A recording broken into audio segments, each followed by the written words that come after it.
Clear majority जो है उसके इम्कानात तो कम ही है। पाकिस्तान की कुछ मईशत के जो हालात है और इसके साथ ही साथ जो जन है जो पिछले कुछ अरसे से तो बेकाबू था, लेकिन अब उसमें कुछ सहारा मिला है अवाम को, उस पर भी बात कर लेते हैं। और दिलचस्प इंफॉर्मेशन है कि पाकिस्तान महंगाई में इजाफे के बावजूद दुनिया का सस्ता तरीन मुल्क है। हुकूमत महंगाई पर काबू पाने के लिए कोशां तो है, और जारी बात है कि वोट बैंक भी इसी तरीके से ही बेहतर होगा कि अगर महंगाई पर काबू पा लिया जाता है, क्योंकि महंगाई खत्म करने की हुकूमत आई थी।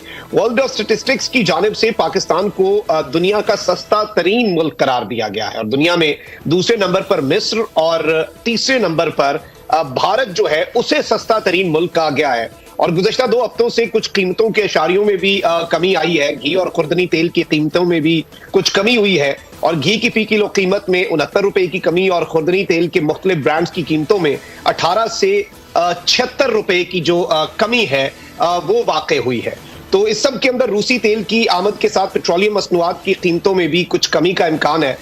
इसी के ऊपर हमें ज्वाइन किया है उमर हयात, जो कि नुमाइंदे हैं बोल के। Umar, thank you very much for joining. क्या खबरें हैं आपके पास इस सारे मामले में? हुकूमत कोशिशें तो कर रही है, ये कोशिशें जो हैं ये कामयाब होती हुई नजर आ रही हैं? देखिए, जैसा कि आपने बताया कि वर्ल्ड ऑफ स्टैटिस्टिक्स की जानिब से ये जो डेटा शेयर किया गया है कि पाकिस्तान दुनिया का सस्ता तरीन मुल्क है, और फिर उसके बाद हम ये देखते हैं कि कई ऐसी चीज़ें हैं कि हमें अब ऐसे मस्बत अशारिये मिल रहे हैं, क्योंकि गुज़श्ता 2 हफ्तों से जो हसास कीमतों के अशारिये हैं उनमें कमी वाक़ई हुई है। और अभी भी हम अगर गुज़श्ता हफ्ते की बात करें तो 0.42% की जो है वो कमी है।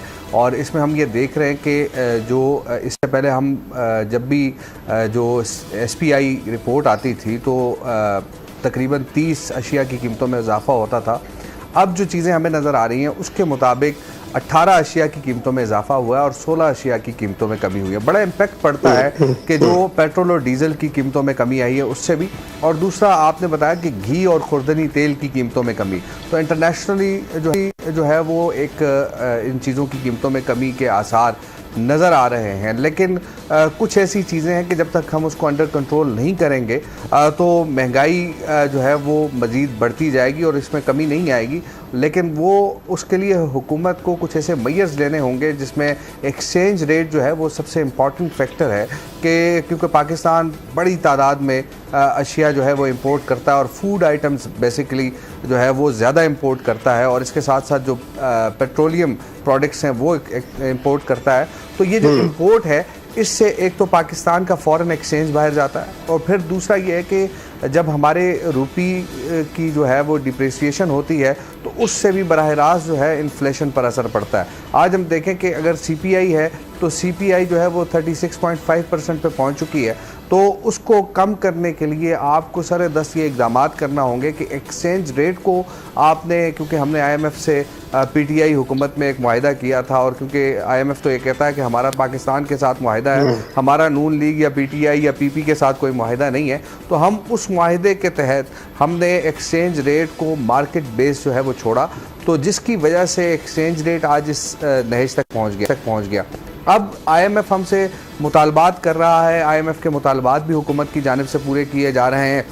आज भी वजारत ख़जाना की जानिब से एक क्लैरिफिकेशन आई है, और जो आतिफ मियां हैं फॉर्मर इकोनॉमिस्ट यहाँ पाकिस्तान में भी वो रहे, उनकी जानिब से एक ट्वीट किया गया, और उस ट्वीट पर फाइनेंस मिनिस्ट्री ने एक रिबटल जारी किया, और इस रिबटल में ये बताया कि पाकिस्तान पर डिफ़ॉल्ट के असरात नहीं हैं। ख़ास तौर पर हम देखते हैं गुज़श्ता कई अरसे से, क्योंकि जब मिफ्ता इस्माइल वज़ीर ख़जाना थे तो उस वक्त से ये आवाज़ें उठ रही थी कि पाकिस्तान डिफ़ॉल्ट की तरफ जाएगा, लेकिन चीज़ें मैनेज हो रही हैं। गवर्नमेंट ये कोशिश कर रही है कि चीज़ों को मैनेज करे, लेकिन मैनेज करने से पहले आपको एक मजबूत इकोनॉमिक टीम जो है वो बनानी पड़ेगी। डार साहब को अपने साथ जो लोग उन्होंने रखे हुए हैं उनको थोड़ा सा मज़ीद एक्टिव करना होगा। अच्छी टीम है अभी भी, क्योंकि तारिक बाजवा साहब हैं, तारिक पाशा साहब हैं, आयशा गौस पाशा साहिबा हैं। ये ऐसे लोग हैं कि जो former governor state bank, former chairman FBR, और आयशा गौस पाशा साहिबा जो हैं वो पंजाब में जो है वो फाइनेंस मिनिस्टर रही हैं, फिर यहाँ जो है वो फाइनेंस की जो स्टैंडिंग कमेटी है उसमें वो रही हैं, अब वो स्टेट मिनिस्टर फाइनेंस है। अच्छी टीम है, लेकिन यह है कि थोड़ा सा क्योंकि इकोनॉमी के लिहाज से आपको मज़ीद कुछ ऐसे लोगों को उनकी मुशावरत, और ख़ास तौर पर क्योंकि आम आदमी का मसला ये नहीं है कि सेंट्रल बैंक में आपके रिजर्व्स कितने हैं, आम आदमी का ये मसला नहीं है कि आपके पास आपकी इंपोर्ट कितनी है, आपकी एक्सपोर्ट कितनी है।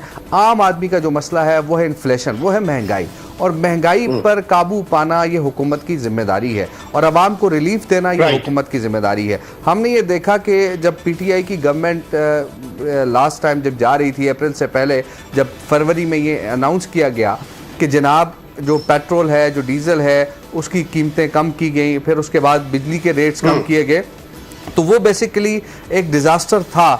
अब अगर ये हुकूमत उस डिज़ास्टर को उसी तरीके से रिपीट करती है, क्योंकि हम ये चमगोइयाँ सुन रहे हैं कि फ़लाँ साहब कह रहे हैं कि जनाब आवाम को रिलीफ दें क्योंकि आगे इलेक्शन आ रहा है, तो अगर इस तरह का कोई डिज़ास्टर हुआ तो फिर हमारे लिए बड़ी मुश्किलात होंगी। हमें इलेक्शन के बाद फिर एक नए अंदाज से जाना पड़ेगा। अब तक तो IMF का जो 9th रिव्यू है वो स्टॉप्ड है, और उस पर कोई पेशरफ्त हमें नज़र नहीं आ रही, हालांकि हम तमाम चीज़ें मान चुके हैं। लेकिन आवाम को महंगाई से निजात दिलाने के लिए आपको एक बेहतरीन जो है वो एक मुआशी फैसला करना होगा। बिल्कुल उमर, आवाम को महंगाई से निजात दिलवाने के लिए एक बहुत से फैसले जो हैं वो